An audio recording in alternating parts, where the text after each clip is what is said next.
Ne a pili.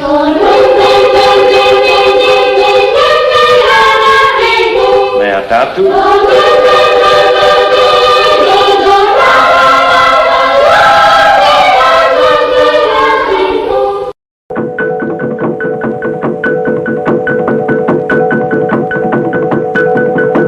Dans son atlas de 1881, le cartographe Paul Vidal de la Blache publiait une carte de l'Afrique qui définit le centre de ce continent sous le vocable « régions inexplorées ». C'est en 1877 seulement que Stanley dessinait le parcours incertain du fleuve Congo qu'il venait de descendre. Les contrées environnantes restaient terra incognita.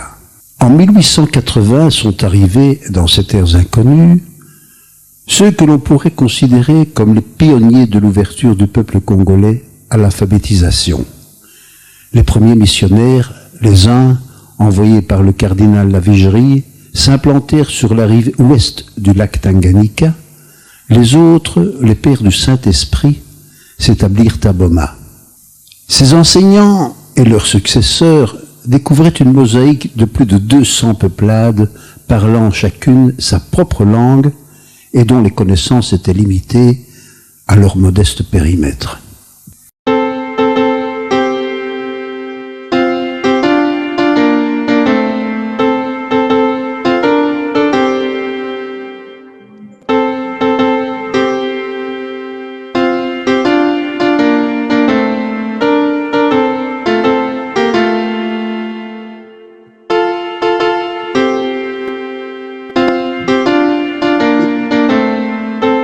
L'histoire du petit séminaire Saint-François Xavier de Mbatakela ne peut jamais être contée en dehors de son contexte. Cette école mythique est réputée comme un des monuments qui fondent l'œuvre missionnaire en Afrique et en République démocratique du Congo.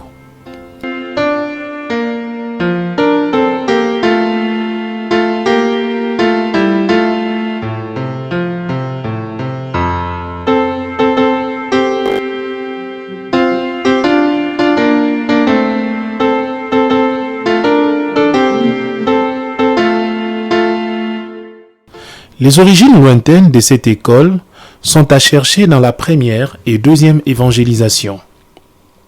Non seulement les pionniers de cette œuvre ont récolté au Bas-Congo, aujourd'hui Congo central, une vaste moisson nécessitant un nombre important d'ouvriers apostoliques, mais ils ont également suscité auprès de la jeunesse locale le goût du sacerdoce.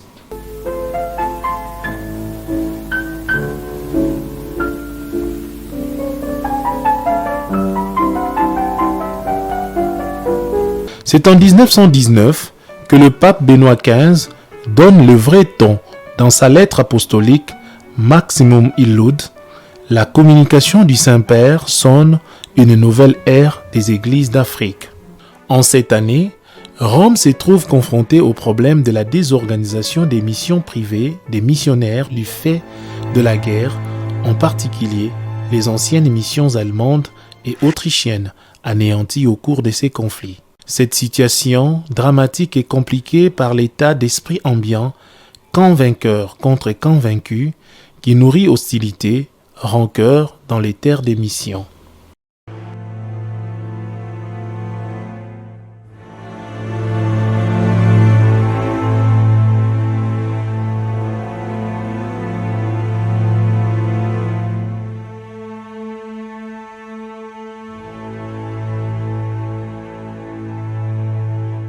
Dans Maximum Illud, Benoît XV marque sa volonté de contrer au plus vite ces clivages nationalistes qui se maintiennent dans les missions, relancer l'entreprise missionnaire désignée comme la belle et sainte mission entre toutes en réaffirmant avec autorité sa dimension universelle.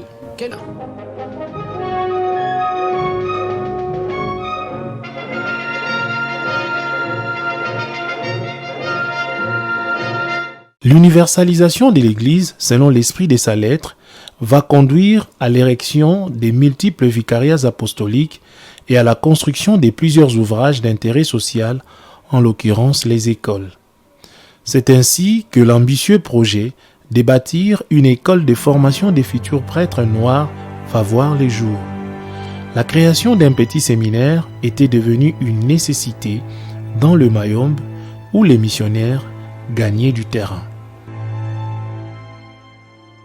C'est Monseigneur Camille Van Rostley qui exprime le réel plaisir d'ouvrir à tout prix une maison de formation de prêtres pour l'œuvre d'évangélisation du vicariat apostolique du Congo. Cette nécessité s'est fit sentir davantage lorsque Cyril Kondé du Mayombe, Camille Bokonga d'Inongo et 6 autres jeunes Congolais des Bikoro manifestèrent leur intention de devenir prêtres déjà en 1913. Un petit séminaire qui permettait à des jeunes gens qui désiraient devenir prêtres de suivre un programme secondaire adapté au lieu, adapté aux possibilités, parce que c'était encore de façon très pauvre. Nous n'avions pas d'électricité toute la journée, électricité 3 heures par jour. Au-delà de ces 3 heures, il fallait travailler à la lampe pétrole, qu'on appelait lampe tempête ou lampe Coleman. Nous étions professeurs à plein temps, c'était un internat. Les élèves eux-mêmes, à cause de l'éloignement de beaucoup de lieux de leur naissance, étaient internes même pendant les vacances. L'esprit était très familial, entièrement gratuit. Et on peut dire que tous les élèves n'arrivaient pas au bout de leur étude, mais ceux qui quittaient après 2 ou 3 ans avaient déjà une certaine connaissance du français qui leur permettait de trouver un travail de spécial auprès de l'administration, auprès de commerçants ou que sais-je encore. Les résultats de cet enseignement privé ont été très grands.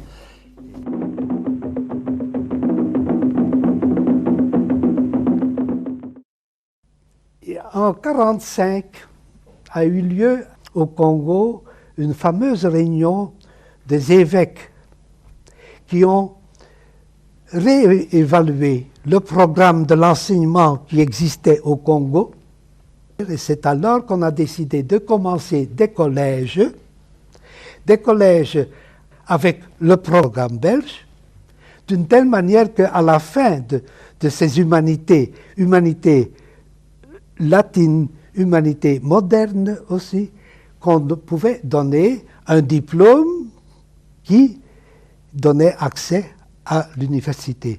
Cela a commencé à 1947. Ces 4 collèges, et c'était Kapondé pour les scutistes, Dungu pour les dominicains dans le nord, et alors les jésuites avaient 2 collèges, Bansoboma et Kinyati. La formation intellectuelle, c'était pratiquement le programme d'humanité latine, pas de grec, d'humanité latine, presque la même chose comme en Europe. C'était un cycle de 6 ans, préparé par une année préparatoire. Il y avait une 7e préparatoire, et alors après cette 7e préparatoire commençaient les 6 ans d'humanité latine. L'œuvre admirable de construction et d'organisation du petit séminaire de Mbatakela n'est pas l'apanage d'un seul directeur ou recteur. Elle est, en réalité, la combinaison de plusieurs efforts conjugués à divers degrés, étapes et circonstances de nombreux bienfaiteurs, travailleurs, séminaristes.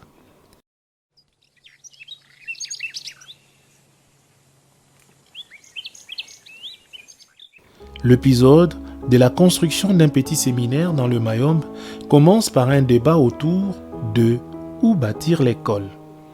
La question du choix du site a été au centre des divergences des vues car la fumée blanche qui devrait annoncer l'endroit choisi tardait de sortir.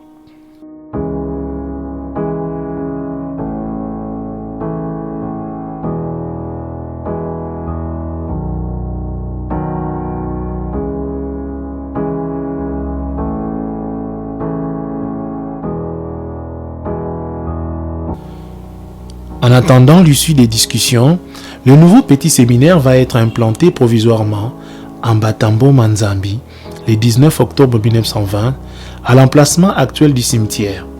Sur cette colline va être installée une maison préfabriquée à Kangu et transportée à tête d'homme jusqu'à Mbatambo Manzambi.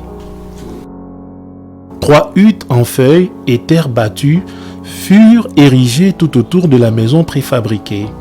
Là-dedans s'installèrent les anciens élèves de Nouvelle-Anvers et les élèves de la Scola Doctrinae. Mais le site provisoire ne donnera pas assez de garanties. Le terrain s'avéra sablonneux, trop bas et étouffant. 4 pères missionnaires avaient finalement reçu le mandat de se prononcer sur le site définitif où devrait être érigé le petit séminaire. Joseph van Rosendael, Léo Bitrémieux, Raymond Boelens et Joseph van der Hoven, malgré les différentes missions d'inspection du Grand Mayombe, aucun consensus ne sera trouvé. Les avis furent tellement partagés qu'un groupe de missionnaires comme les pères Louis de Clercq et Van Copernol souhaita le transfert du séminaire à Kangu ou à Vaku.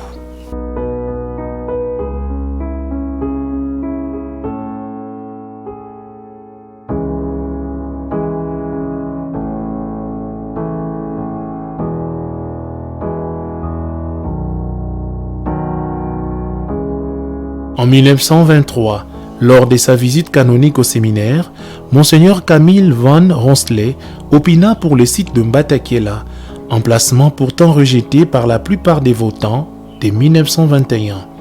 Le choix de Mbatakiela va susciter beaucoup de réactions.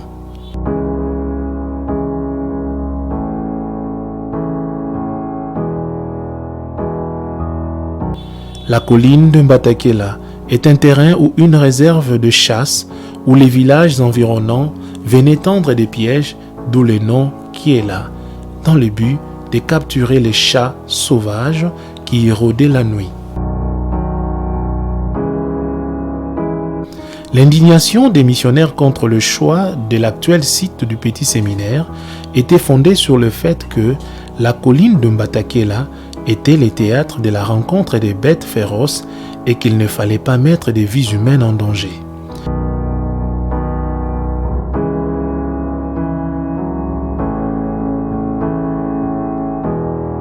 Malgré tout, le site de Mbatakiela sera choisi et celui de Mbataki Pemo sera rejeté parce que se situant en pleine savane.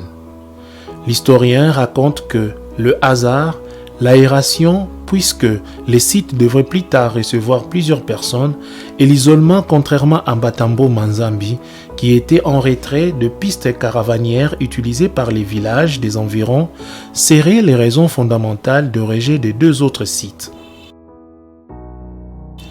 Le débat autour du site surmonté, le père Léo Bitrémieux et ses successeurs s'attelèrent à construire et à organiser les petits séminaires Saint-François Xavier de Mbatakiela en vue de lui imprimer cette belle image devant laquelle nous tombons tous d'admiration aujourd'hui.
Les premiers bâtiments en matériaux durables furent érigés sur la colline de Mbatakiela, vers l'actuelle cuisine des Pères en 1923 par le frère Franz Wulms, sous la supervision des Bitrémieux.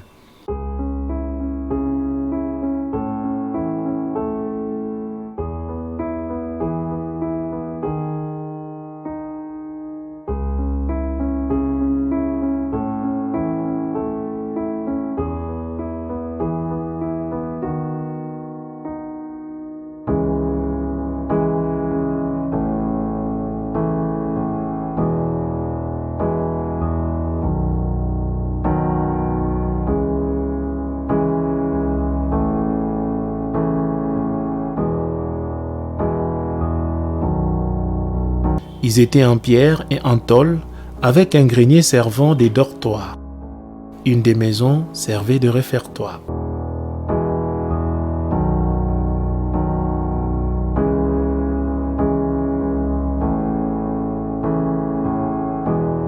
À côté du dortoir actuel des séminaristes, le père directeur avait fait construire une infirmerie de 2 chambres pour y interner les élèves atteints de maladies contagieuses.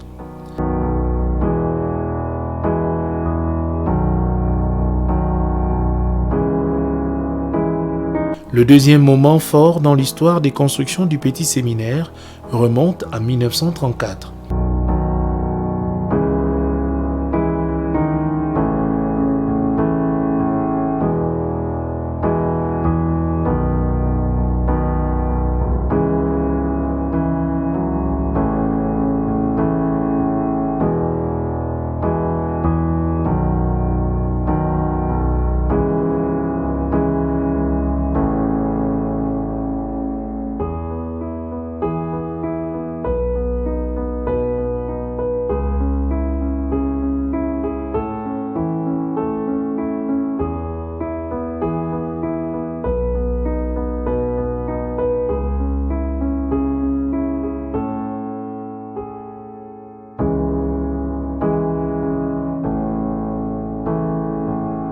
Au début de cette année, le père Joseph Quinet, alors directeur du séminaire, agrandit les habitations des professeurs, les chambres étant exiguës.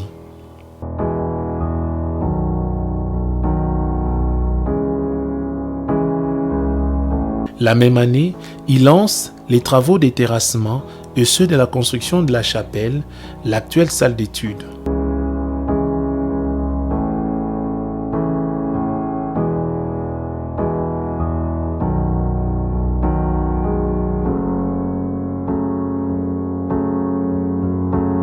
L'élan de l'épanouissement de l'école verra le jour avec Quinet. Il va soumettre à Monseigneur Van der Hoven un projet d'aménagement d'une aire de jeu, d'une salle d'études spacieuse et aérée, ainsi que de nouveaux dortoirs.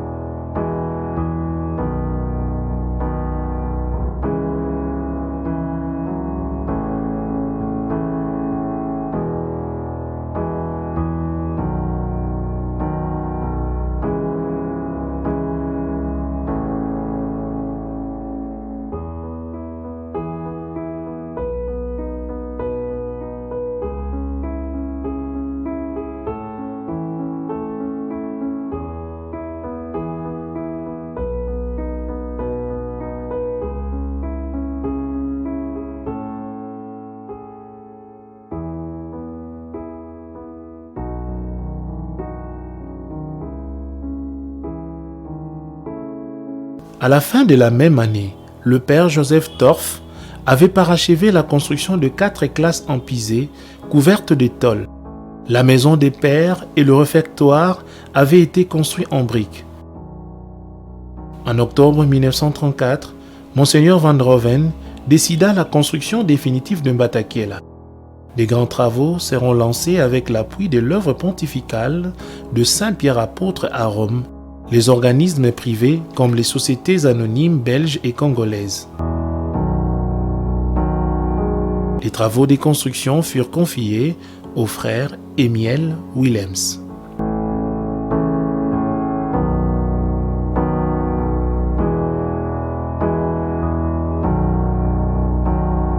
Mbatakéla est un domaine composé de plusieurs bâtiments imposants, des vrais monuments qui frappent à l'œil.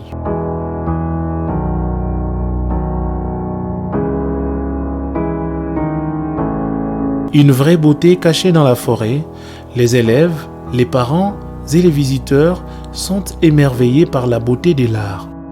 Malgré ses 100 ans, le petit séminaire Saint-François Xavier garde son paysage élégant, pur chef-d'œuvre, digne des contemplations.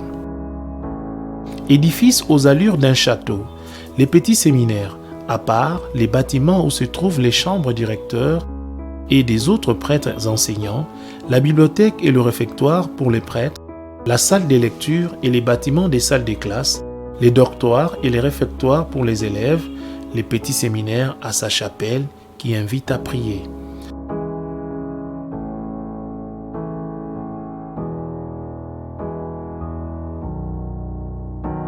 Les travaux pour la construction de la chapelle définitive, supervisés par l'abbé Mathieu Oumba, premier recteur originaire du Congo, ont été lancés le 29 avril 1964 par Monseigneur André Jacques, alors évêque de Boma.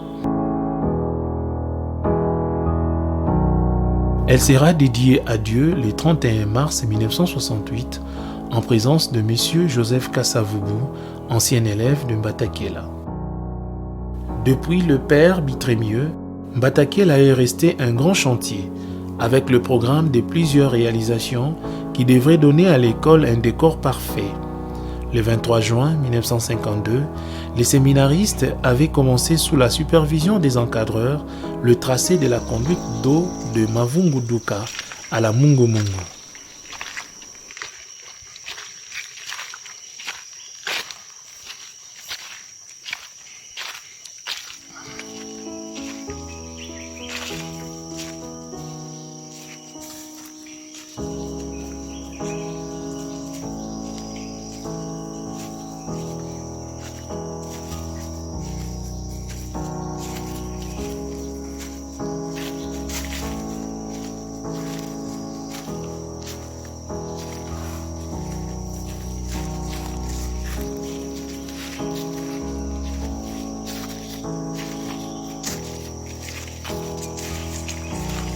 Le 18 août 1952, le père Léon Fausti débuta les travaux de construction du puits à la Mungu-Mungu et le 1er mars 1953, ceux de la construction du réservoir d'eau de Mavunguduka.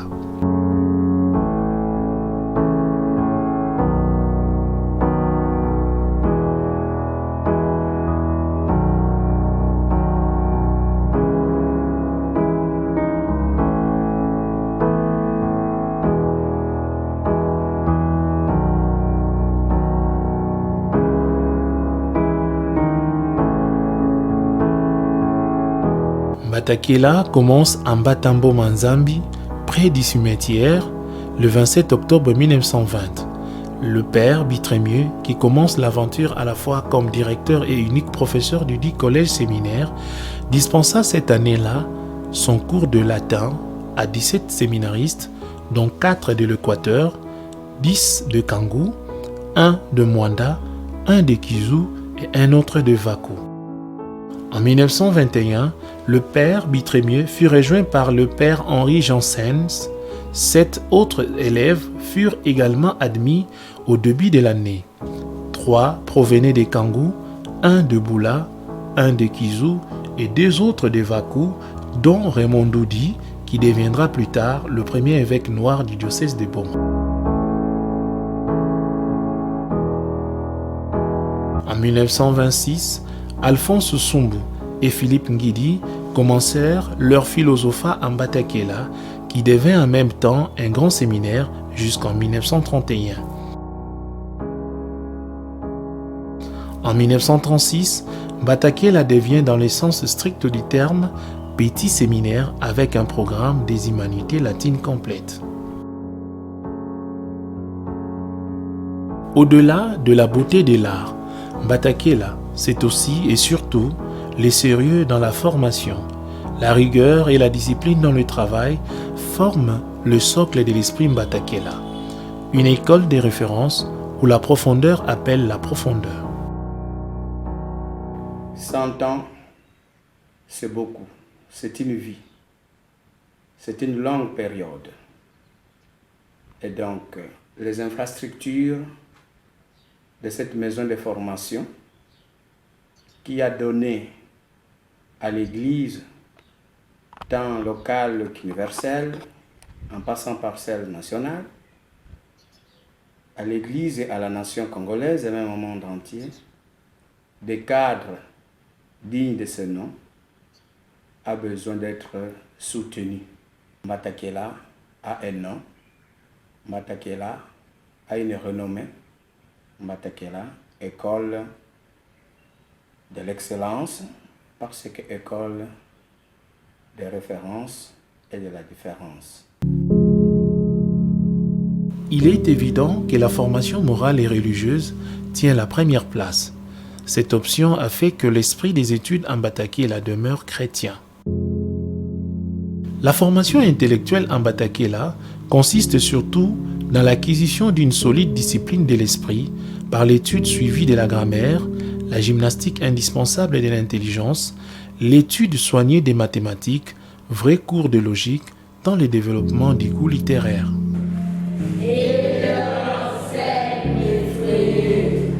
Lorsqu'il y avait des petits-enfants, âgés de 7 à 8 ans, leur rôle consistait à chanter.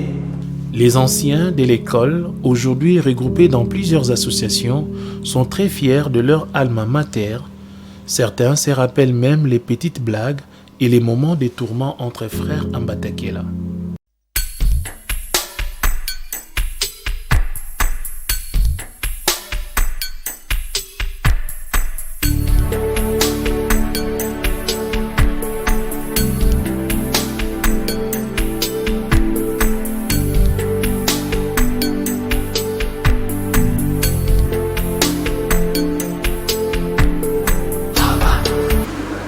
Bon, dès lors, là où est sorti Kassavoubou, je ne pense pas qu'il faut faire autant d'éloges sur moi. Je suis rien par rapport aux grosses légumes qui sont sortis de Batakela. Quand je vois Kassavoubou, Maloula, Monseigneur Mouké, tout ça, ça ce sont des grosses pointures qui sont sorties. Mais néanmoins, ce que je peux te dire, c'est que je sois petit par rapport à eux, c'est que certain, c'est que je suis fier d'être appelé petit séminariste de Batakela. Et je me demande bien que s'il y a quelqu'un qui peut dire quelque part qu'il est séminariste de Batakela et qu'il est honte, ça n'existe pas. On est fier. On est fier pourquoi? Parce que on est sorti d'un lieu de haut savoir. Un haut lieu du savoir, un haut lieu de grande moralité et de grande spiritualité.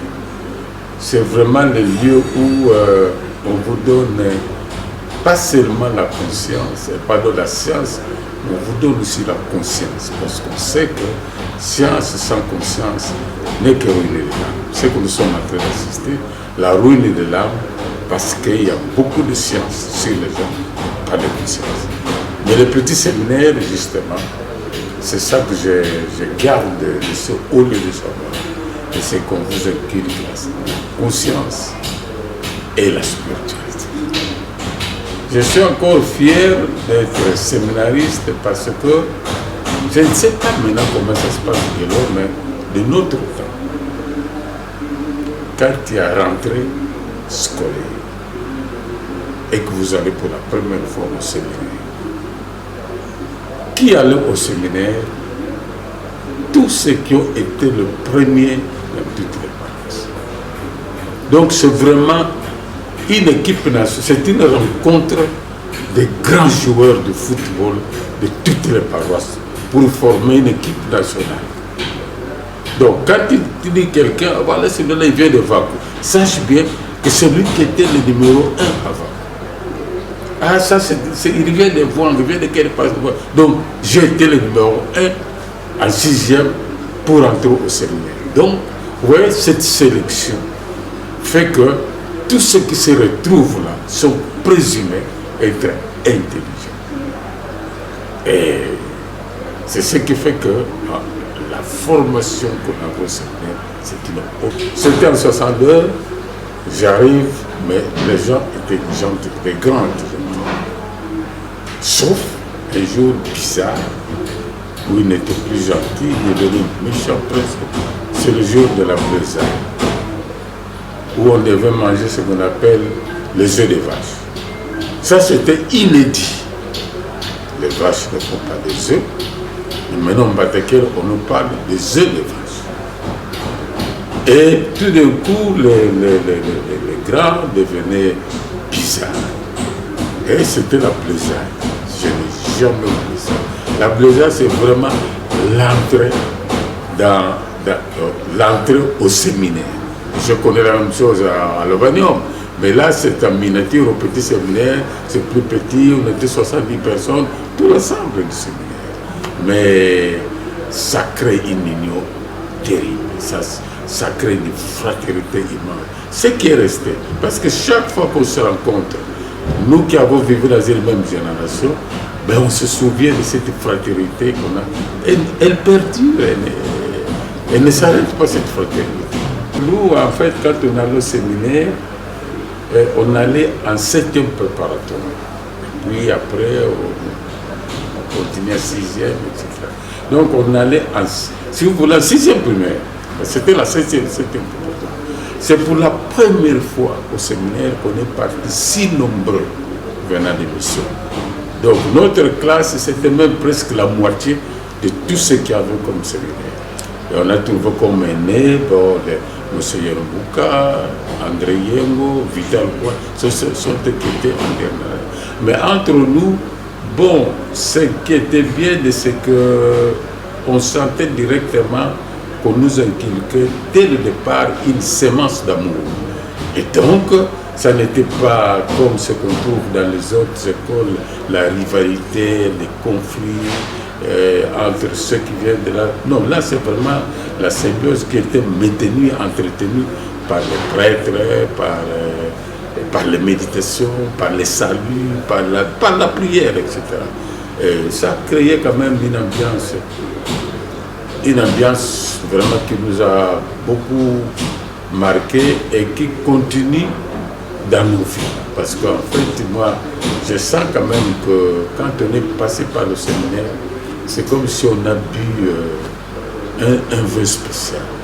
Et je le sens toujours aussi quand je retrouve des séminaristes. Et ceux qui sont arrivés près, parce qu'il y en a qui sont arrivés, il y a nous qui ne sommes pas arrivés, mais on a quand même une certaine fraternité qui montre qu'on a été dans une même moule, on a été formé dans une même. Okay. Pour moi, le séminaire, c'est incroyable, je n'oublierai jamais ça. Je me souviens de Mathieu Oumba, qui était notre premier directeur. Je me souviens de l'abbé Ambroise Voulou, Ambroise Makoka. Alors, le premier professeur noir qu'on a connu, que moi j'ai connu, c'est Ephraim Mbag, qui lui est venu nous donner l'éducation physique. Et comme j'étais très faible, donc je ne me suis pas entendu avec lui là-bas. Mais dans la vie, après, on s'est bien compris. Et il m'a donné 0. Parce que je devais faire des exercices que je n'ai pas réussi. Et ça, j'en ai gardé très mauvais souvenir. Bon, après, on est redevenu. Mais à ce moment-là, pendant longtemps, pour moi, un frère, ça ne marchait pas. Il m'a donné 0 en éducation physique. C'est le premier professeur noir que nous avons connu. Et puis après, comme je t'ai dit, il y a un esprit d'amour qui régnait. J'espère qu'il devrait continuer à régner. La rigueur, oui, parce qu'on avait vraiment des horaires stricts et on allait rarement en vacances. C'était tout le temps au séminaire. Et puis il y avait aussi le travail manuel chaque année. Donc bref, c'est une formation intégrale qui fait que même dans la vie, ce que j'ai fait au séminaire, les heures de réveil, les heures pour dormir, ça, jusqu'à présent, ça me suit quand même. Donc, il y a eu une vie ordonnée qu'on a connue au séminaire, qui fait que quand on devient désordonné après le séminaire, on sent qu'on est vraiment dans la déviation. Mais en tout cas, ceux qui suivent bien ceux qui ont reçu du séminaire, les enseignements scolaires comme les enseignements parascolaires, nous sentons qu'on est formés dans une monde de moralité et de spiritualité et de rigueur de la vie. Mais le souhait que moi je peux peut-être formuler, que Mbatekela ne chute pas, comme disent les Kima, que équipe pour le tout. Parce que quand on est là, ou quand on sort de là, on a une certaine fierté qui fait que dans votre vie, vous sentez qu'il y a quelque part où vous avez commencé. Dans ce que nous faisons aujourd'hui, quand vous dites oui, vous êtes un fruit de là, etc. Oui, vraiment je suis un fruit de là parce que je sens que même dans ce que je fais maintenant, il y a toujours quelque chose de particulier. Bon, à l'époque, il était question que ceux qui partent au petit séminaire soient sélectionnés parmi les jeunes qui étaient jugés être les plus brillants. Et bon, voilà, j'ai fait partie, j'étais le seul d'ailleurs de ma classe à être choisi pour aller à Matagé, donc en 1964. Bon, à l'époque, je dois avouer que je ne savais pas encore si j'avais la vocation ou quoi. Et j'avais choisi d'aller au collège de Lukula pour le séminaire. Mais je dois dire que cela était un tout petit peu imposé pour moi parce que justement j'étais tout le temps premier des classes, au premier, au deuxième et au troisième trimestre. Alors le directeur Jean-Théodore Tsassa plus le professeur ou plutôt l'enseignant à l'époque qui était avec nous, Gilbert Mvoubou, ont décidé que la mission de Gadatsundi est aussi un représentant au petit séminaire. Et donc ils ont, pas tout à fait forcé, mais quand même ils ont estimé qu'il devait avoir un représentant. Et parmi ceux qui étaient premiers, comme j'étais premier, bon, je suis allé au petit séminaire. Quand je partais à Matagela, évidemment, tout le monde d'abord, avant même d'aller, puisque j'avais été choisi, j'ai eu, comme on disait, le chemin Bekindi là. Je suis allé au petit séminaire. Là, c'était pour devenir effectivement prêtre. Parce que déjà, comme je disais, on m'appelait déjà abbé. Anyande Kumbata qui est là, Kankwenda. Kimumpe, Kankwenda. Et j'ai assumé ça. C'est que quand je suis arrivé au petit séminaire, bon, j'ai été l'un de ceux qui devaient respecter tous les canons, toutes les règles d'une vie au petit séminaire. Il fallait être studieux, donc très appliqué, et il fallait être pieux, mais il fallait être un bon élève. Je crois que je l'étais. Un Mbatekela, bon, les sentiments étaient quand même de quelqu'un qui est dans un milieu un peu étranger, d'autant que c'était calme. C'était peut-être même plus calme qu'au primaire d'où nous venions. Et donc tout était ordonné. À 5h30, je crois, il fallait se lever, il fallait partir à la messe, il fallait... Bon, on le faisait déjà dans la paroisse au niveau du primaire, c'est vrai, mais là, c'était encore beaucoup plus réglementé, avec notamment le père directeur qui était avec nous, l'abbé Mathieu Umba. Et c'était vraiment très, très, très bien réglementé. C'était heureux, mais je trouvais un peu calme. Alors, autre chose peut-être qu'il faut dire, c'est que les bleusailles nous ont quand même marqués. Les bleusailles, donc pendant toute une semaine pratiquement, on vous introduit à la vie de séminaire, de petits séminaristes. Et le dernier jour, là, c'est la grande joie. Il y avait des taquineries ou des blagues, ça, etc. Par exemple, on vous pose des questions sur n'importe quel autre sujet que vous ne connaissez pas. Vous voyez, par exemple, on avait eu l'abbé Ambroise Makoka avec qui on blaguait beaucoup et sur qui on blaguait beaucoup, me disait, bon, vous voyez, Élie, je m'appelais Élie, on m'appelait Élie. Élie, vous voyez, celui-là, il a un gros ventre, vous savez qu'il a avalé une bombe. Alors, les gens parlaient avec sérieux, et avec un tel sérieux que finalement, nous y croyons. Oh, mais c'est l'abbé Ambroise Makoka, bombe gamine. Bon, vous voyez, il a donc des petits blagues comme ça nous est resté vraiment. Et tout ce qu'on faisait à Kinkola, à Mbataki, Popa, ou tout ça, c'était très, très, très agréable. Comme je disais, ce qui m'est resté également, c'est au réfectoire, il y avait toujours la lecture. La lecture, et cette lecture-là, il fallait l'écouter pendant même qu'on mange, il faut écouter. Et alors là, on vous dit quel est le dernier mot dès qu'on sonne. Parce que tout en mangeant, il faut apprendre à être attentif. Alors là, c'est très formatif. En tout cas, à la fin des Bleuzailles, c'est l'une des journées les plus agréables parce que là, on avait l'habitude de manger des œufs de vache. Il y a des jours où on mangeait des œufs de vache. Vous voyez, on vous dit, ce repas, regardez, vous n'avez jamais mangé ça, mais ceci, maki mangombe. Alors tout le monde s'est regardé, maki mangombe, des œufs de vache. Tout le monde s'est dit, mais...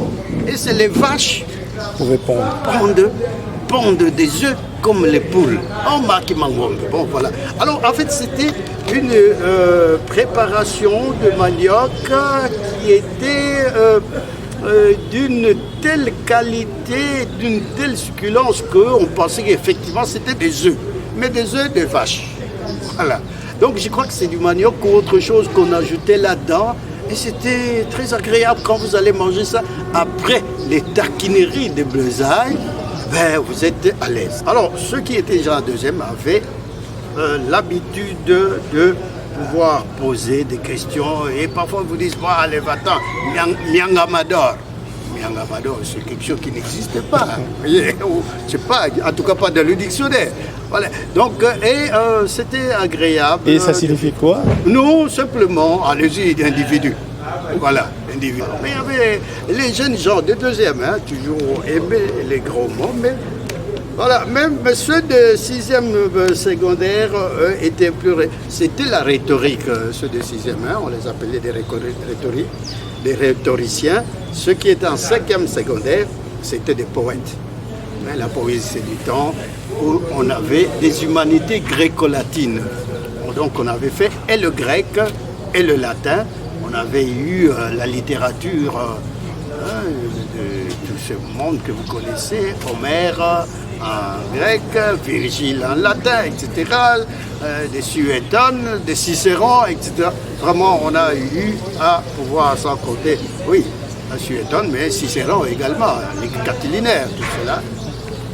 On avait eu, et donc je crois que j'ai gardé un bon souvenir simplement. Vous savez, nous sommes entrés à 80. L'année où nous sommes entrés en 65, 66, 64, 65. Nous étions 80. Pas au A, pas au B. C'est-à-dire première année d'orientation A, première année d'orientation B. 40-40. Alors, quand malheureusement on arrive en deuxième année, on a écarté 40. Pratiquement 40. Parce qu'il fallait garder une seule classe de DAO, mais avec moins de gens, 20-20 à peu près. Donc pour moi c'était une sorte de tristesse parce que 40 parmi nos collègues, nos condisciples, devaient absolument partir. Même parmi ceux qui étaient les plus brillants. Des 80, il fallait rester coûte que coûte à 40, vous voyez. Et la même chose pour la deuxième année. Nous étions 40, il fallait réduire au maximum. Et les critères? Et les critères, c'était, il faut être studieux, il faut toujours se situer parmi les 10 premiers, hein, parce qu'il fallait retenir 20. Donc en tout cas, il faut se battre pour se situer entre le premier et les 10 premiers, les 10 premiers de la classe, et si possible les 20 autrement, ou les 10, parce qu'il fallait prendre dans les deux classes, et alors là, on met les 20 en troisième année. Donc là, c'était finalement une sorte de réduction, et même plusieurs, je les répète, parmi ceux qui étaient peut-être même plus intelligents que nous, ont dû partir. Donc voilà, c'est cela. Et en troisième année, nous nous sommes retrouvés à 25, je crois. Là, c'est une seule classe. En troisième année, seule classe. Et en quatrième année, il y a des gens que les supérieurs, nos encadreurs trouvaient turbulents. Et finalement, on a renvoyé pratiquement toute la classe.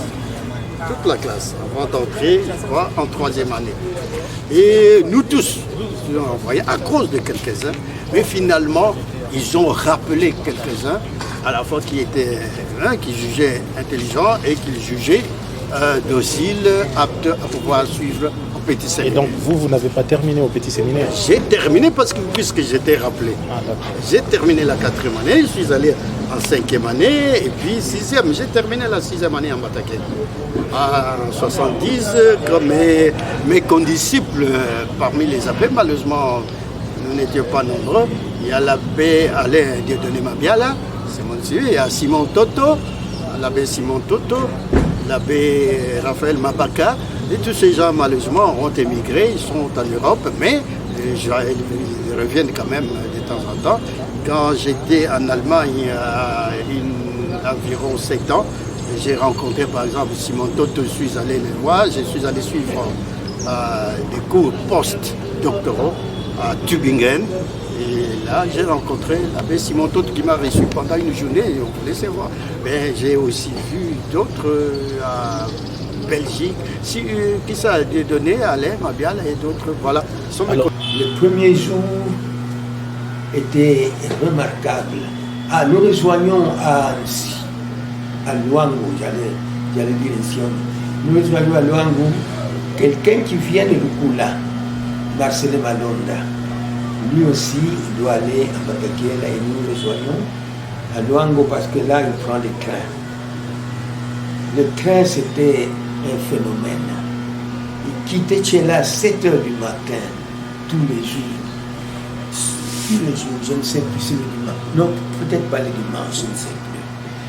Et les machinistes qui étaient célèbres là-bas s'appelaient Mangoyo.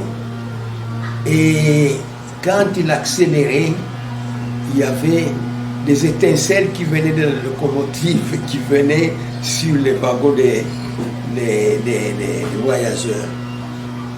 La première classe, elle était relativement protégée parce qu'il y avait de bonnes fenêtres, si bien qu'on se bagarrait pour avoir la première place. Et nous étions dans la première place, dans la première classe.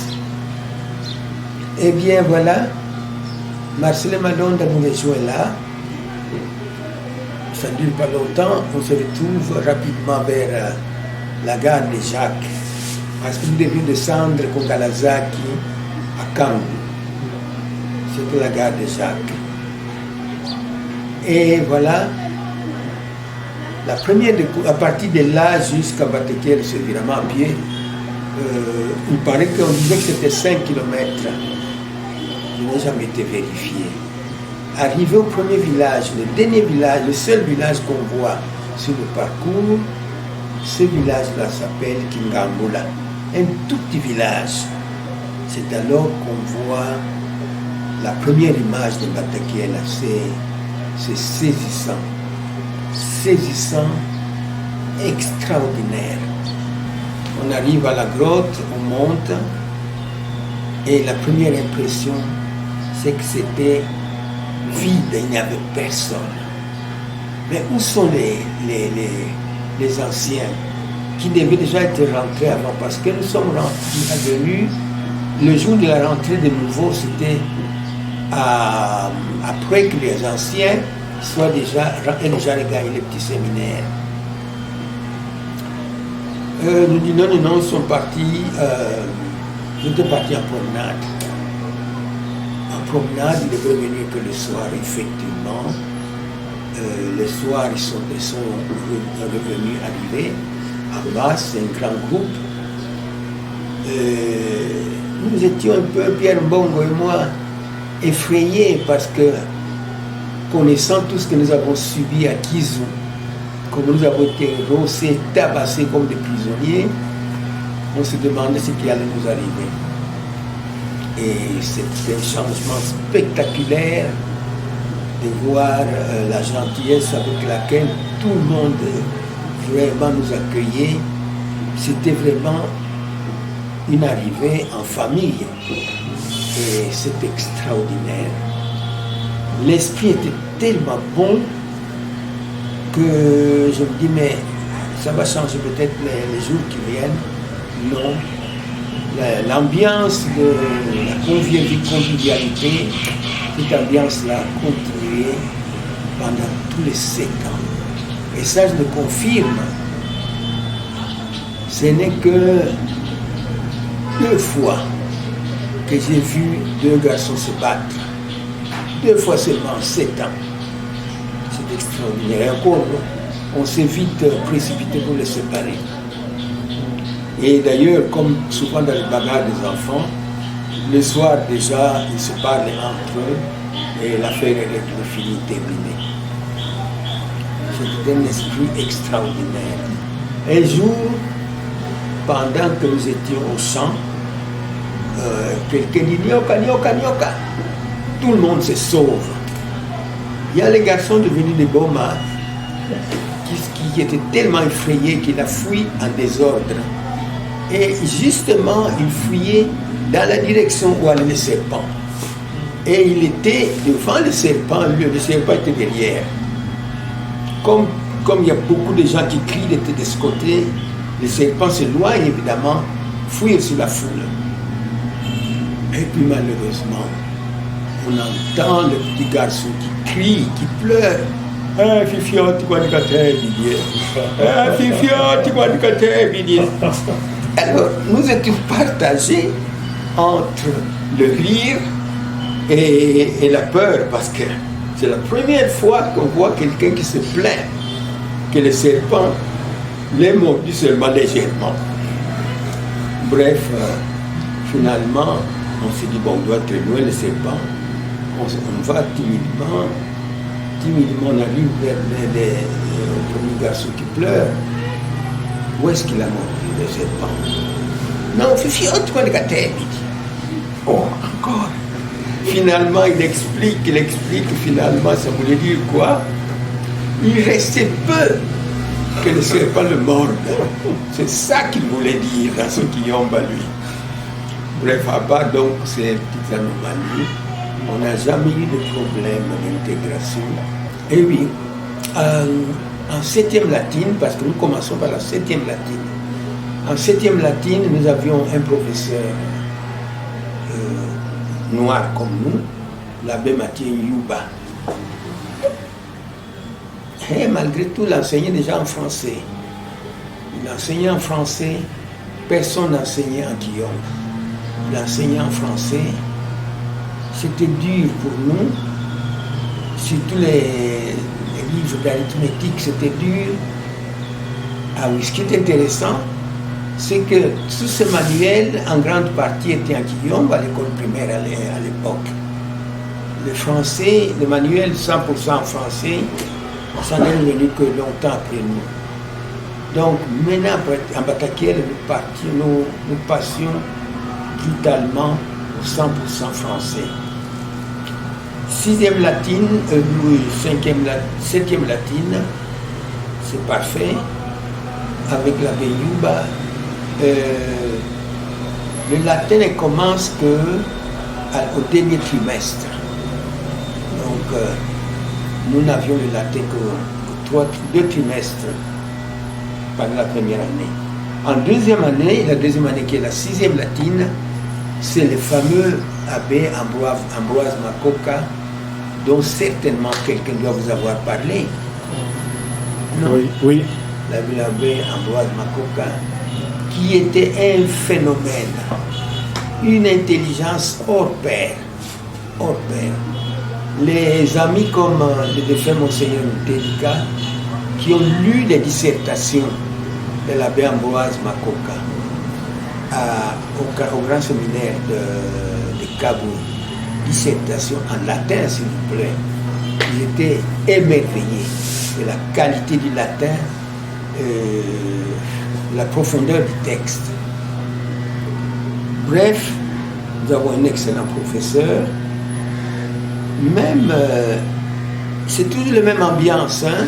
On ne frappe pas, on ne terrorise pas. Bref, c'était une pédagogie moderne déjà. Nous n'avons jamais connu le coup de quelque professeur que ce soit.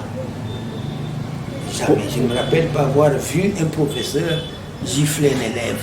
Le premier souvenir, je vous l'ai dit déjà, c'est la convivialité. On était en famille. On était en famille, c'était extraordinaire. C'est la plus belle expérience de ma vie. Parce que je suis passé par beaucoup d'écoles, par beaucoup de communautés, mais je ne me rappelle pas avoir été m'être senti en famille comme je l'ai été à Batakela. Ça c'est exact. Ça c'est le premier souvenir. Le second souvenir, eh bien, c'est la conviction que les professeurs faisaient de leur mieux. Faisaient de leur mieux, malgré le fait que le professeur étant obligé de donner tous les cours, il y a forcément des branches où il n'était pas très compétent. C'est ainsi que, étant donné que j'étais un passionné de la lecture, vers la fin de l'école secondaire, je me rendais compte facilement que les professeurs d'histoire ou de géographie déraillaient un tout petit peu. Mais c'est pas très grave, c'était des bonnes guerres. Et souvent, eux-mêmes, sans orgueil, ils venaient dire, voilà, parce que je n'ai pas raconté les bêtises de ce côté-là. Voilà. Et quand nous avons eu des inspecteurs, de temps en temps on a eu des inspecteurs. Un inspecteur, par exemple, qui venait de Belgique, un inspecteur des écoles de Père de Skeut. Et l'inspecteur n'interrogeait que le professeur, qui était le Père Léon Faustier à l'époque, pour la circonstance, n'interrogeait qu'un seul élève. Et alors, l'inspecteur était inquiet, se demandait, mais ils sont à 4 ici. Ils n'interrogent qu'un seul. Pourquoi? Il dit, non, mon père, moi je vais interroger. Alors, c'était un texte de Guy de Maupassant, Les éléphants. Et il y a cette phrase ici, et leur dos se voûte puissamment à leurs moindres efforts, le dos des éléphants. Et l'inspecteur vient de donner ce texte à l'un de mes collègues pour le lire. Il lui dit, voilà, lisez avec beaucoup d'expression. Le brave va lire le texte avec l'expression. Évidemment, il est troublé aussi devant ce monélé qui vient de Belgique. Il va dire ceci, et leur dos se puise voûtamment à leurs moindres efforts. Et le père Fausti de se tenir le visage en disant, qu'est-ce que tu viens de me faire? Quel coup tu viens de me faire? C'est un coup de poignard. Voilà un souvenir que je n'ai jamais oublié. Pour la petite histoire, je suis sélectionné dans mon école primaire. Nous étions au nombre de 3, parce qu'à l'époque, partaient à Batakela les meilleurs. Et les 3 meilleurs de notre école primaire, EP1 Batambengue, dans la paroisse de Batambengue, avons été sélectionnés pour passer le test d'admission à Batakela. C'est vers le mois d'août, je pense, le test d'admission. Un test très solennel où nous rencontrions les meilleurs de tout le diocèse de la République. Des amis, des candidats qui quittaient Kinshasa, Lubumbashi, plusieurs autres horizons du pays qui venaient passer le test. Alors, à notre époque, je tiens à signaler que je suis de la promotion de l'abbé César Mbongolando et d'autres amis dont les noms sont un peu éparpillés. Alors, nous arrivions à Batakela pour le test d'admission. Et je tiens à signaler que c'est la paroisse, le curé de la paroisse qui organisait même le mouvement, le déplacement. Donc nous prenions le véhicule, le moyen de transport de la paroisse qui nous amenait en Batakela. Et à notre époque, puisque la route était un peu en indigestion sur le plan d'infrastructure, l'on va nous déposer au secteur de Fougou, chef du secteur de Fougou. Et de là, nous avons fait le pied avec des aînés qui nous accompagnaient jusqu'à Batakela en passant par le village de Vemba du Bungo, etc. Et nous arrivons à Batakela où nous avons fait connaissance avec des nouvelles figures, des amis venant de Boma, Matadi, Kinshasa, Lumbashi et que sais-je encore. Alors, déjà le jour suivant, nous devions passer le test, mais après une grande messe, une messe célébrée par le vice-recteur d'autrefois, l'abbé Corneille Makabambad. Parce que le recteur, quand nous arrivions, ce fut l'abbé Eugène Ngimbi qui est décédé, l'ancien coordinateur aussi des écoles conventionnelles catholiques. Ngimbi, donc je disais. Et donc nous sommes arrivés le dimanche, le test a été organisé, en tout cas nous étions des centaines à l'époque. Mais il fallait retenir un certain nombre. Vous connaissez la rigueur du petit séminaire. Dieu merci, parmi les gens qui ont réussi au test, mon nom figurait. Et donc j'ai été retenu. Le petit séminaire a envoyé, je ne sais pas si c'est toujours le cas, a envoyé le trousseau dans différentes paroisses, dont le nombre d'éléments que nous devons avoir afin de régulariser notre rentrée scolaire au petit séminaire. Dieu merci, nous avons participé à l'année jubilaire, en 95, les jubilés de diamant du petit séminaire, les 75 ans de Batakela. Et donc quand nous sommes rentrés au mois de septembre, le septembre, octobre, donc le mois qui suivait, c'était le jubilé du petit séminaire, le jubilé de 75 ans. Et donc, nous y avons participé, et moi qui vous parle, j'étais même parmi les chantres. Et nous avions comme préparateur liturgique l'abbé Moïse Matiaba. Matiaba qui a préparé la chorale du petit séminaire, parce qu'il y a eu plusieurs chorales qui ont animé la célébration, parce qu'il faut noter que hormis le jubilé, le même jour était organisé l'ordination presbytérale de certains prêtres, je peux citer les noms qui me viennent encore en tête, l'abbé Philibert Lukanga, l'abbé Martin Boko et plusieurs autres. C'est cette année-là, 95.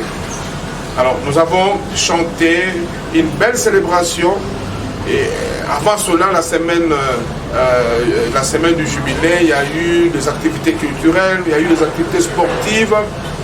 C'était une très belle célébration. Et après la messe, c'était l'activité mandoucatoire. Les gens ont mangé, ont bu et voilà.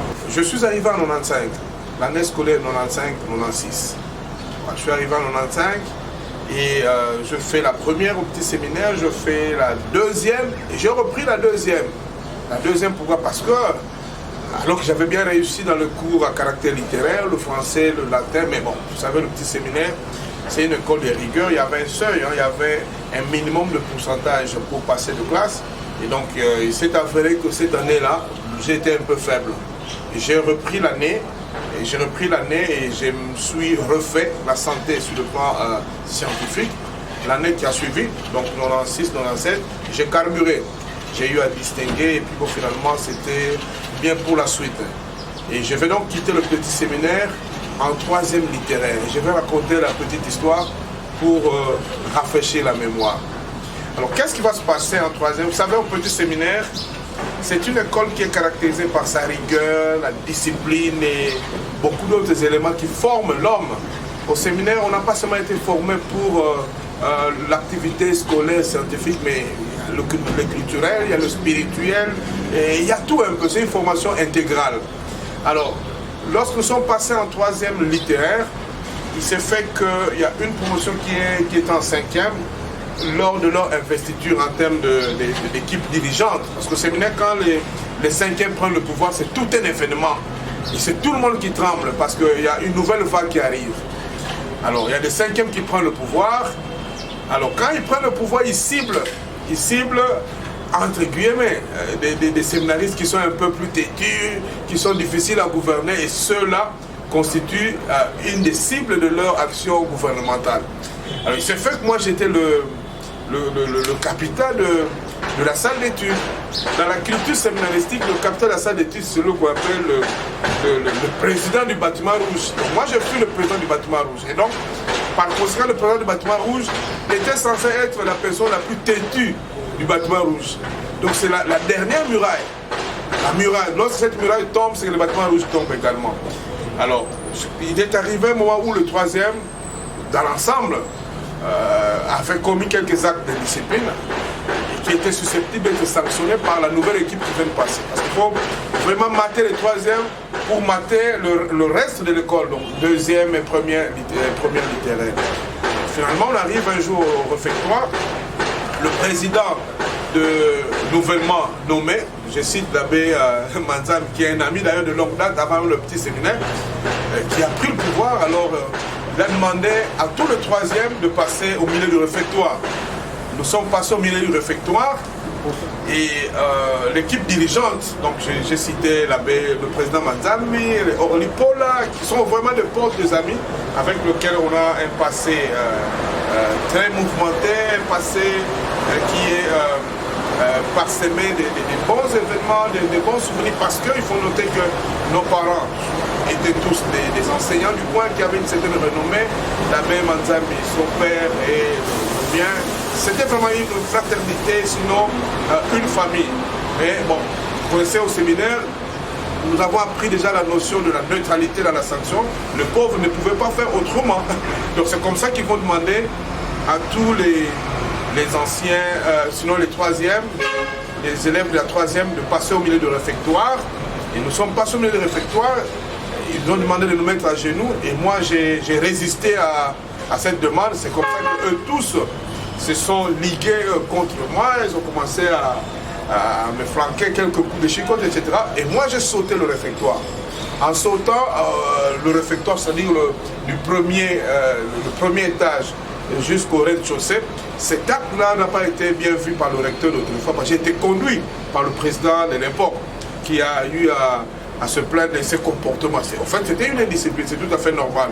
C'est comme ça que j'ai été exclu définitivement du petit séminaire en troisième. Mais ce qui est encore curieux et important, c'est que le recteur du petit séminaire lui-même va devoir m'orienter vers le collège de Lukula. C'est comme ça que je suis allé continuer la suite de mon cursus scolaire au collège de Lukula. Voilà un peu, de façon résumée, des moments heureux que nous avons passés. Mais j'aurais été du petit séminaire, la rigueur, la discipline, la ponctualité et le sérieux qui nous ont forgés, qui ont fait en sorte qu'aujourd'hui, nous devenons ce que nous sommes et nous continuons à faire la fierté du petit séminaire et nous pensons que nous ne nous arrêterons pas par là et que le séminaire soit glorifié en ce moment où il célèbre son centenaire. Je m'appelle Mazembo Mavungu Edi. Je suis entré au petit séminaire en 1989 et je me souviens que j'étais inscrit les jours même de la rentrée parce que j'avais déjà passé une semaine au collège d'Ilukula et grâce à l'intervention de l'abbé Hippolyte Mantouba et sa conversation avec l'abbé Toufran, j'ai pu être inscrit le jour même de la rentrée basé sur les témoignages de ceux qui me connaissaient. Et voilà, c'était le début de mon séjour en Batakielah. Je me souviens que mon nom était ajouté au stylo au bas de toutes les listes, y compris sur les devants des salles de classe, sur la porte du dortoir, du réfectoire, partout mon nom était ajouté au stylo. Ouais. Et j'y suis resté pendant 6 ans et j'ai été très fier, je suis encore très fier de mon séjour en Batakielah.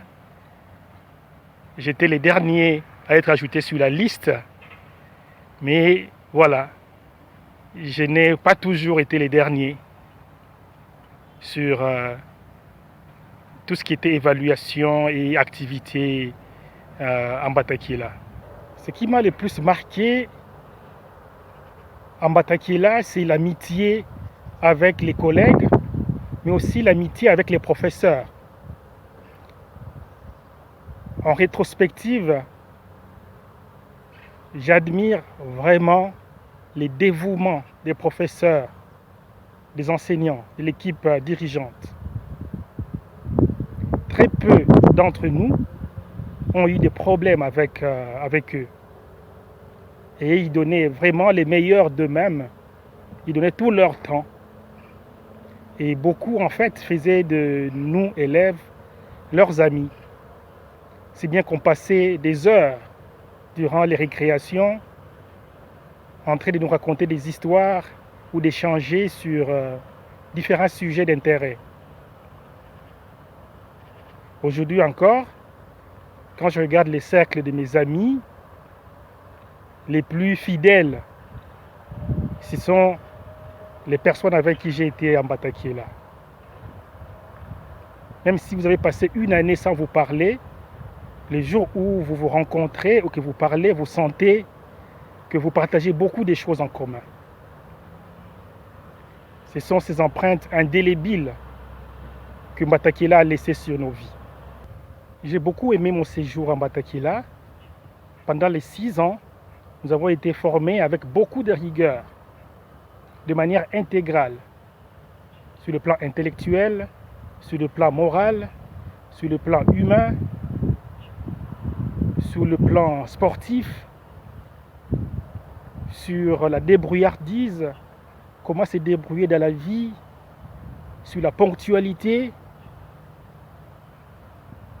Nous étions vraiment formés à savoir organiser notre temps et organiser nos activités. Et cette discipline, elle a marqué tout le reste de ma vie et continue à marquer ma vie jusqu'aujourd'hui. La séquence de la vie en Batakiela, c'est quelque chose qui t'apprend à t'organiser, à organiser ton temps. Et ça a été crucial pour les études supérieures et pour la vie après les études supérieures. Pour cela, nous disons merci Batakiela. Parler de ma vie d'élève en Batakiela, oui, j'étais là. Nous étions 2 religieuses. Si j'ai encore bon souvenir, c'était vers 1975-76. Toute une année académique, nous étions au petit séminaire de Batakiela. Indépendamment de ma volonté, je me suis retrouvée au petit séminaire de Batakiela. J'ai fait des vœux d'obéissance, j'ai obéi à mes supérieurs qui m'ont demandé de fréquenter Batakiela cette année-là. L'intégration était partielle, ce n'était pas totale. Tout d'abord, ce que je viens de dire, que ce n'était pas de ma propre volonté d'aller étudier au milieu des hommes en Batakiela, et encore être séminariste, c'est pour devenir un jour prêtre. Moi, en tant que femme, je ne serai jamais prêtre jusqu'à ma mort. Donc on s'est retrouvés là, partiellement, parce qu'il fallait suivre les cours pour ne pas rater toute une année. J'avais connu un problème de santé une année avant. Et comme j'étais un peu rétablie, la mère générale m'avait demandé pour ne pas rater encore cette année-là, d'aller en Batakiela, étudier avec les hommes. Mais c'est une section que je n'ai pas préférée dans ma vie, jusque-là. Là, j'ai fait connaissance de l'abbé Edouard Yengo, qui était notre recteur. Il y avait des abbés qui étaient encore séminaristes à ce moment-là, une année avant leur ordination sacerdotale, l'abbé Simon Toto et l'abbé Maraf Baba Kamambumba, que je garde de bons souvenirs parce qu'ils nous ont très encadrés. Il y avait aussi d'heureuses mémoires le père Domnici et le père Patrick, qui nous étaient très familiers. Et malgré ça, bon, c'était une année ratée pour moi parce que je ne me donnais pas tout à fait pour étudier. Heureusement qu'on avait notre communauté en bas là, en bas de la colline. Et on montait chaque matin pour aller, d'abord pour aller prier la messe et puis suivre les cours. Et après les cours, on descendait chez nous, dans notre communauté. Oui, l'abbé Hippolyte Mutupati.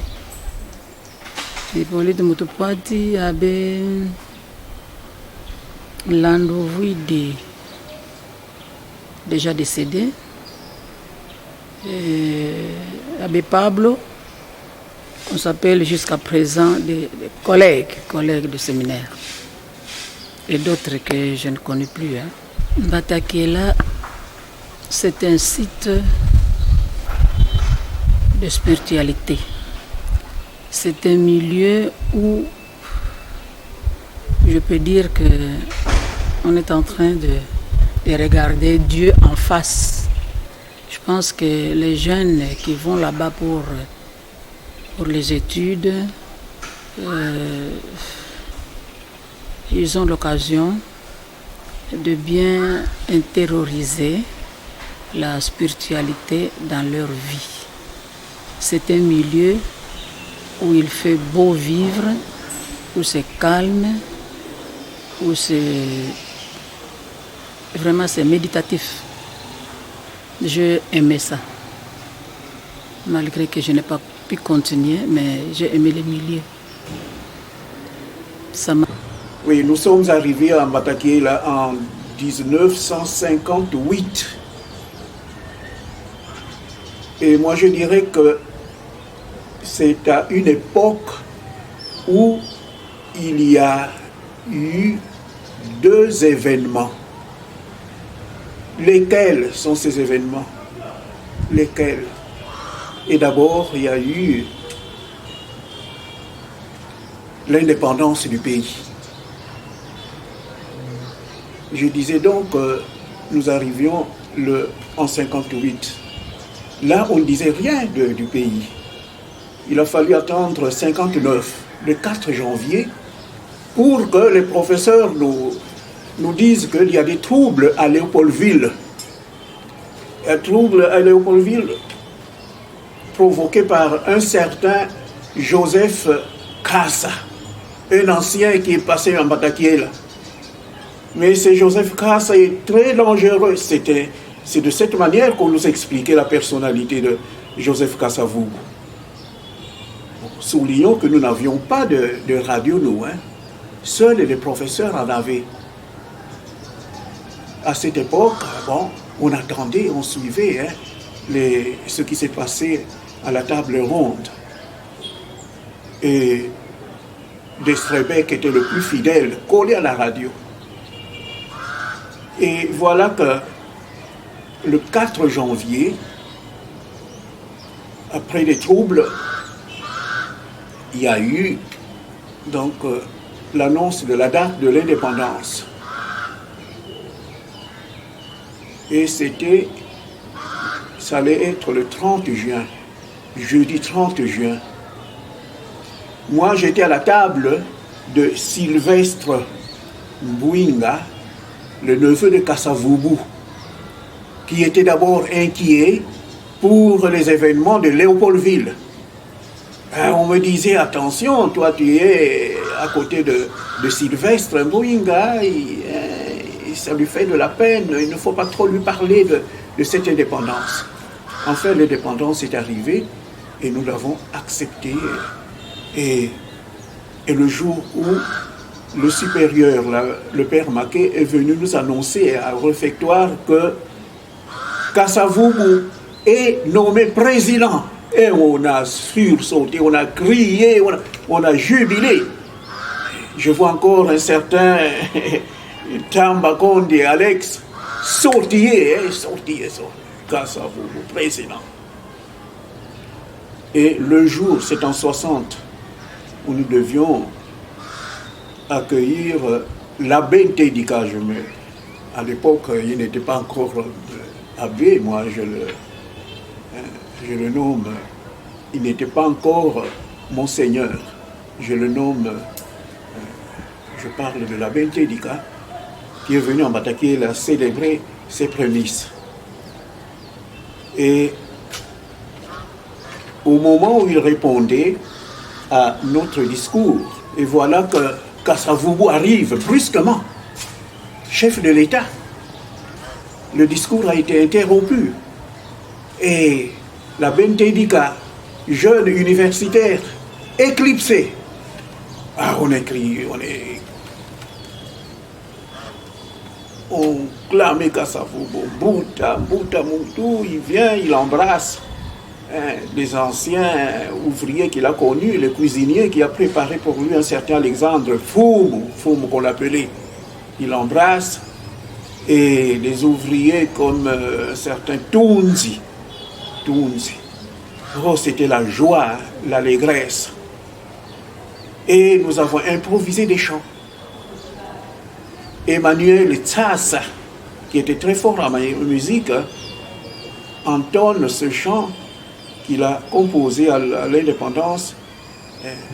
Pour le pays que nous aimons, Seigneur, nous te prions. Daigne bénir, roi du monde, ce pays. Et ce que nous avons chanté devant Kasavubu. Et Kasavubu était très content de retrouver Mbatakié là où il a vécu.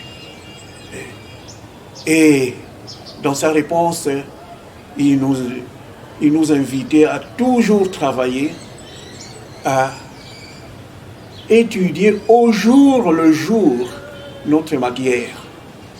L'autre événement qui était connexe, c'est l'annonce du Concile Vatican II. En 1959, quand nous descendions vers la grotte avec notre chapelet, on priait pour la réussite du Concile Vatican II, le Concile œcuménique. Et nous étions éclairés aussi par le père Roger Pirenne. Roger Pirenne, qui a été notre professeur de grec et de latin, et comme il est théologien, il nous parlait du concile, ce que c'est qu'un concile œcuménique. Et nous avons beaucoup appris. Et il nous disait même que dans le passé, il y a eu des pères qui se sont arrachés la barbe au concile. Est-ce que ça allait encore se passer? Non, ça ne s'est pas passé. Bon, on a prié pour le concile. Et voilà que, après, nous avons eu la joie d'assister d'abord au sacre. C'était ce qu'on appelait l'ordination épiscopale, le sacre de Monseigneur Ndoudi. C'était en 61. 61, il était sacré ici à la colonie scolaire. Nous nous sommes rendus là, parce que c'est Mbatakié là,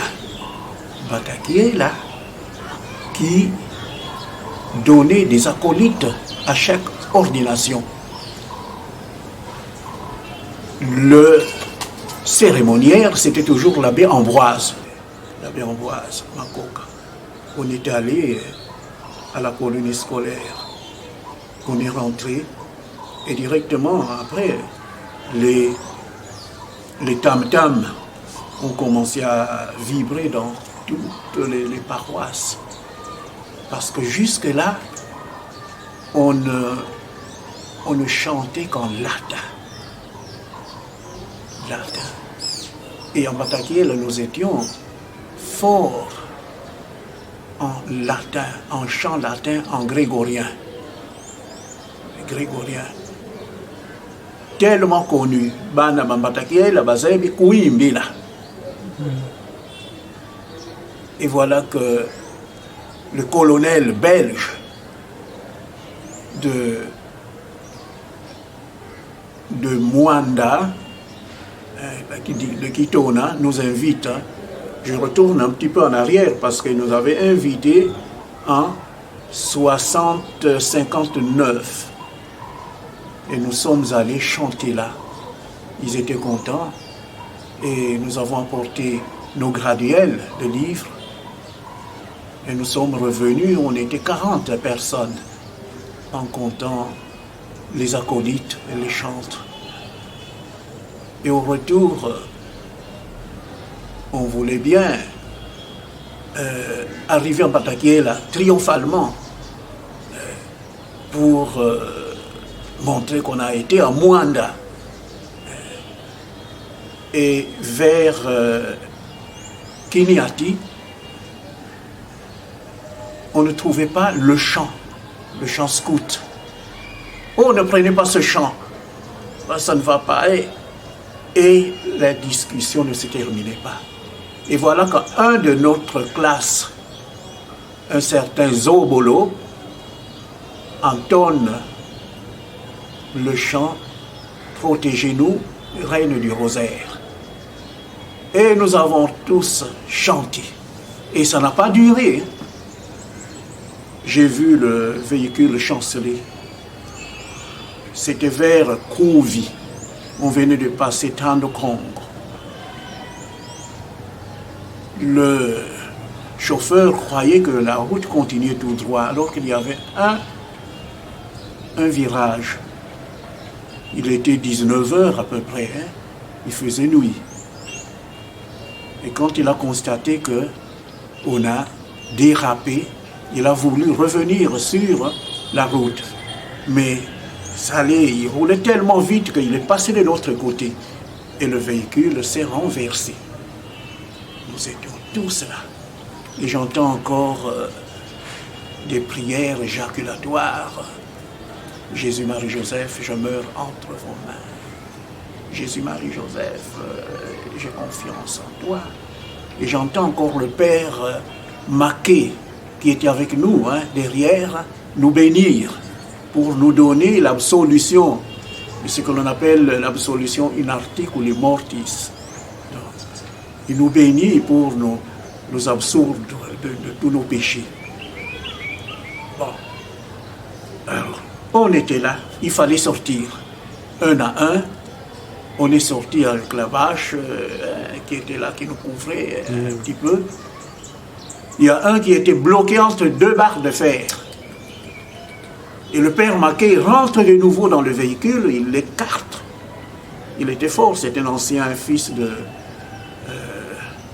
d'agriculteur. Il écarta les barres de fer et la tête a pu sortir.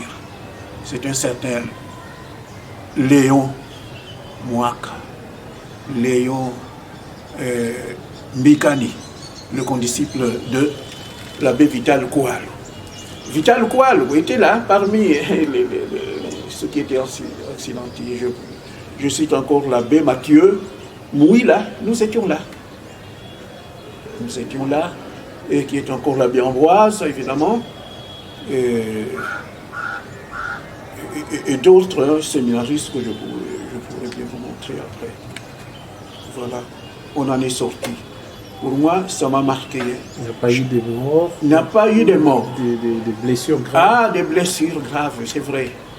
De poser la question. Avec les mâles que nous avions, les mâles se sont promenés avec nous pendant toute la culbute. Okay. Les mâles ont cogné la tête de quelques personnes et il a fallu attendre le lendemain pour que vraiment tout soit gonflé, bombé. Alors un certain Édouard Mbongo, le frère de l'abbé Mbongo, Omer, a eu le bras cassé. Alors un de nos condisciples, André Mouaka, a eu le clavicule aussi cassé. Moi j'ai eu un coup, bon, ce n'était pas très grave. Mais quelques jours après, M. Degaine,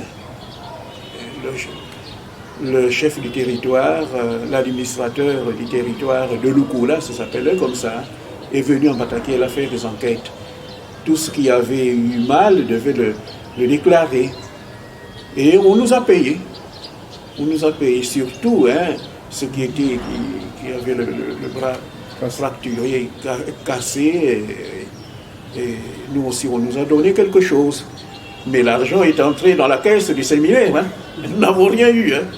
dans la caisse du séminaire. Bon, voilà ce que je peux encore dire pour... Et là, vous étiez en quelle année déjà avec cet accident? Eh bien, nous étions en 6e latine, mais au début. Nous sommes arrivés en Bataguel en 58. L'accident a eu lieu en novembre 59. C'était le 29 novembre. Et je me rappelle bien, c'était le 4e dimanche de l'Avent. Et c'est ça, Noël, on attendait Noël. Voilà ce qui s'est passé en 59. Je vous ai parlé de 60 quand on a annoncé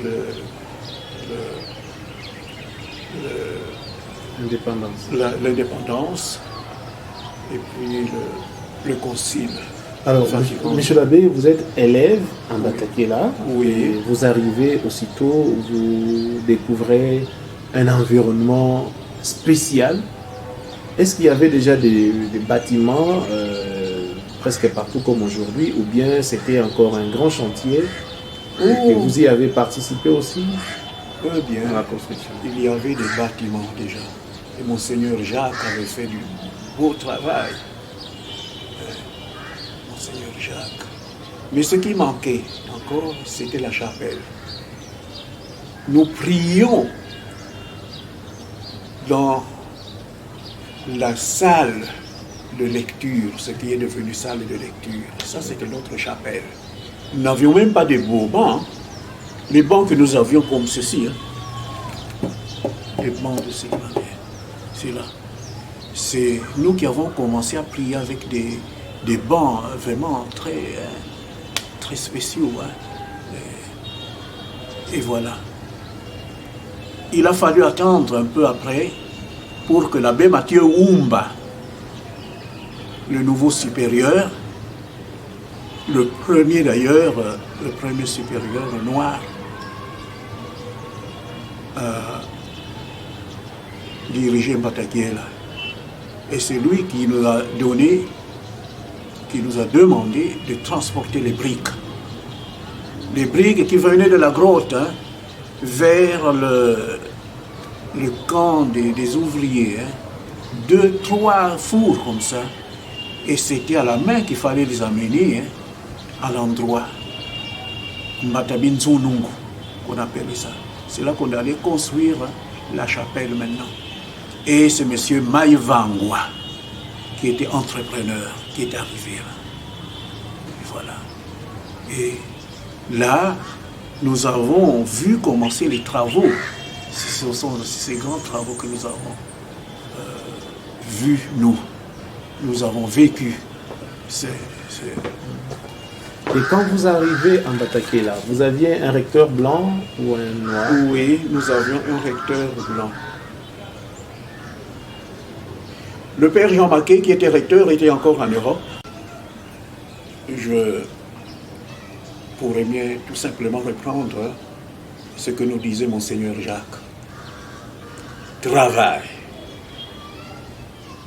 prière,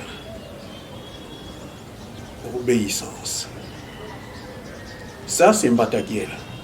Travail, prière, obéissance. Le travail manuel et intellectuel. La prière. Moi, j'aime bien réciter de temps en temps mon chapelet. Ça, c'est ce qui m'a marqué. C'est le fruit de Mbataguel, comme les anciens d'ailleurs. Puis l'obéissance.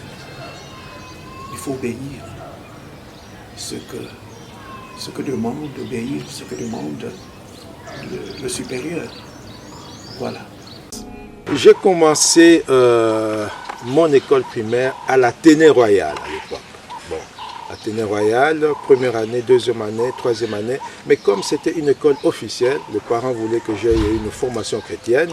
J'ai quitté l'Athénée Royal, qui est devenu aujourd'hui GESCOM. Je suis allé à l'école primaire Saint-Louis, à Moindaville, Mission, sur mer. C'est la première école de l'Afrique centrale. Alors c'est là que j'ai fait la 4e jusqu'en 6e. Et voilà, hein, c'est ça ici, hein, ce que vous voyez, c'est mon école, là où j'ai terminé mes études primaires.